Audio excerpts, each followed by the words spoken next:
They're dredging for clues in Inspector Morse, Wednesday at 8.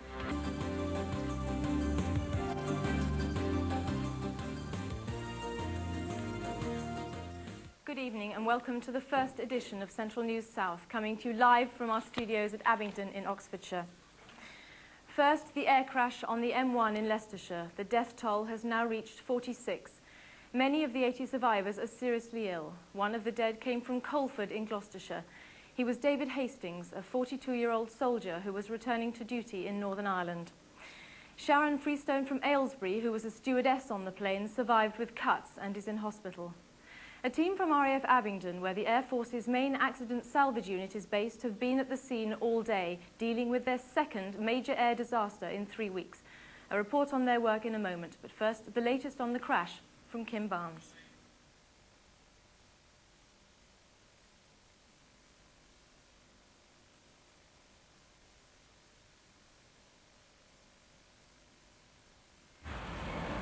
Teams of engineers and technicians from Abingdon's aircraft salvage and transportation flight have been leaving their base since last night.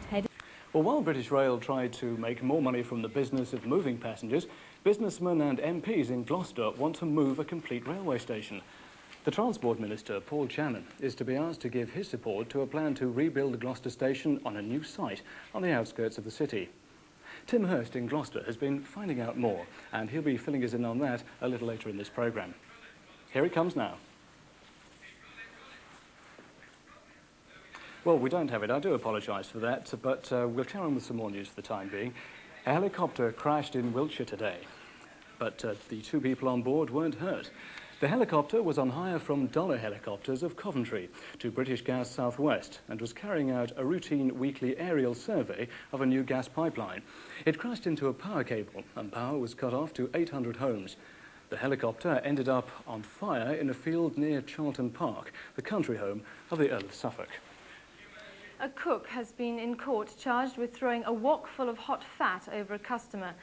Kyung Chung, who's 34 and from Hereford, is accused of inflicting grievous bodily harm on Gary Vaughan at the Camwar restaurant in Newent.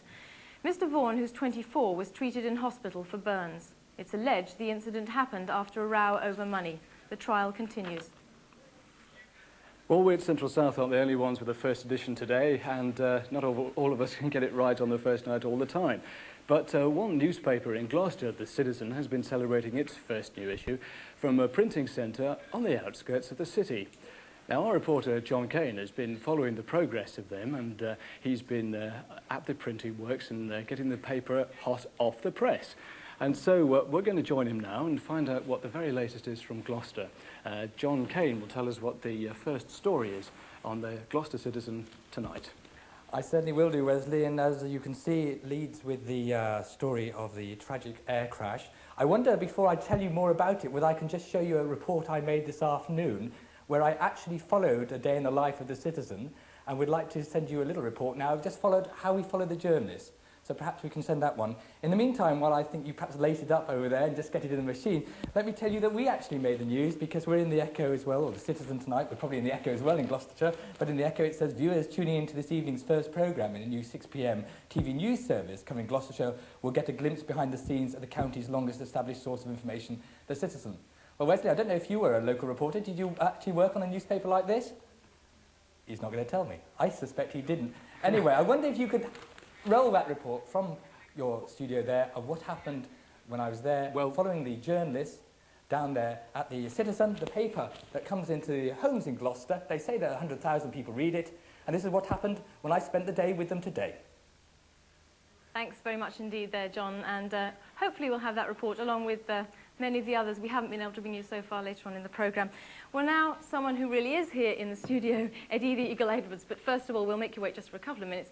As everybody knows, he jumped to fame in the Winter Olympics, and now he's planning to hit the headlines again. Eddie, who of course comes from Cheltenham, wants to make the world's highest ski jump ever from, would you believe, the top of a skyscraper in Las Vegas. He revealed his latest plans exclusively to our reporter, Tim Russon. Of the Eagle rarely escapes the attention of the British press these days, but just before Christmas, Eddie made a secret trip to Norway. Year is looking particularly good. Well, I tell you, ever since I've been down to the river there, I'm now looking at swans in a totally new way. Now we're going back to Gloucester to learn about the first day of the new look paper in their area, which is the Gloucester Citizen. A report coming up from John Kane.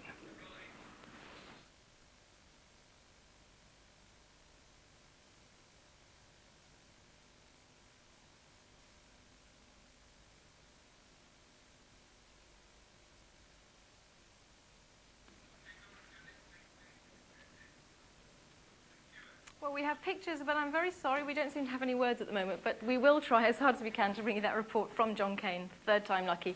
Well, meanwhile, maybe Eddie should stick to something rather safer than ski jumping, like poo sticks, for example. Yesterday saw the International Championships with 500 people taking part. It was the 5th time the event had been held on the River Thames in Oxfordshire, as Kathy Alexander now reports.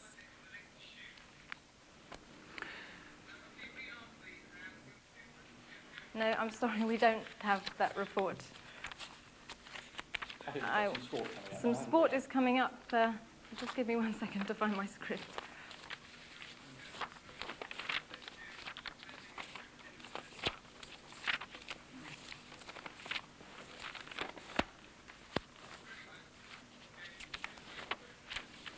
Well, the soccer, and both Oxford United and Swindon Town face plum ties in the 4th round of the FA Cup. That's if they win their replays this week. United, if they beat Sunderland at the Manor on Wednesday night, will be away to Manchester United or Queen's Park Rangers. Town, who replay with Portsmouth at the County Ground tomorrow, will be at home to West Ham or Arsenal. The Australian rugby international, Brian Smith, has been elected captain of the Oxford University team. The 21-year-old halfback is studying politics and economics at St Anne's College. He scored 12 points in last month's varsity match against Cambridge. And that's our look at the sport here in the Central South area tonight. And I think we're going to have another word with Eddie now. Yes, we are. He's coming up now. Eddie. Well, as there's no point us pretending, we are having a lot of problems tonight, I'm afraid, technically, with our video items. All sorts of people are rushing around the building right now trying to sort it all out. But in the meantime, we are very lucky and very honoured to have Eddie Edwards with us. So, Eddie, welcome back. You get twice as much time in our studios. Thank you. I'm honoured. Now, we've talked a little bit about some of the crazy things that you do. Right. You are obviously, and perhaps sometimes people forget this, particularly perhaps sports journalists, you are a serious contender in the ski jump championships. Does it bother you that you're taken jokingly all the time? Well, best of luck, Eddie. Thanks for coming in once again. Wesley. I'll let you know my secret. We're actually trying to compete to get on It'll Be All Right on the Night, so I hope Dennis Norton's watching. And no, we'll try to get on with the programme as best we can now, and we're going to Aylesbury in Buckinghamshire, the town which has a new dry rotary system for its traffic. It was designed to allow for a big new office development, and engineers say it will help the staff and other motorists as well. But as Kim Barnes found out, the drivers don't agree. And at the moment to make it better. We want their cooperation for a little while, and then we hope it'll be an improvement.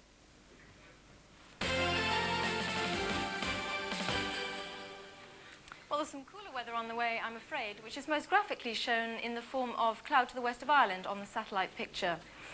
Through the day, a band of thin white cloud has moved towards us, bringing a few spots of rain. But coming in from the west, you can see those blobs of cloud, each one bringing a shower. At the moment, then, it's pretty mild, with a lot of cloud and just a few spots of rain around.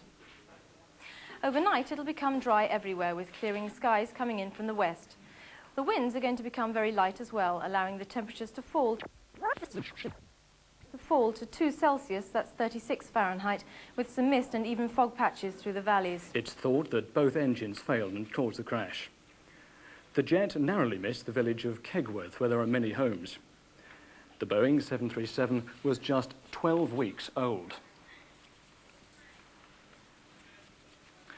And that's our look at the headlines for tonight. Anne. Thank you. Well, that, I'm afraid to say, was the first in our special Central South news programmes, the first of our special programme.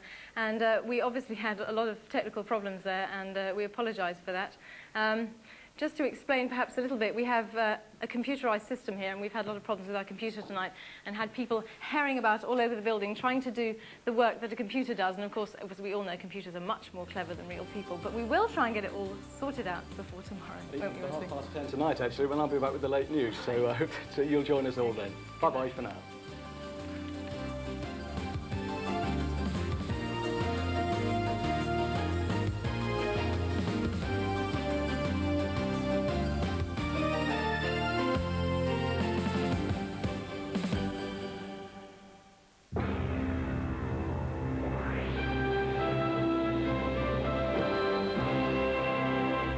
Mondays at 10:35, Central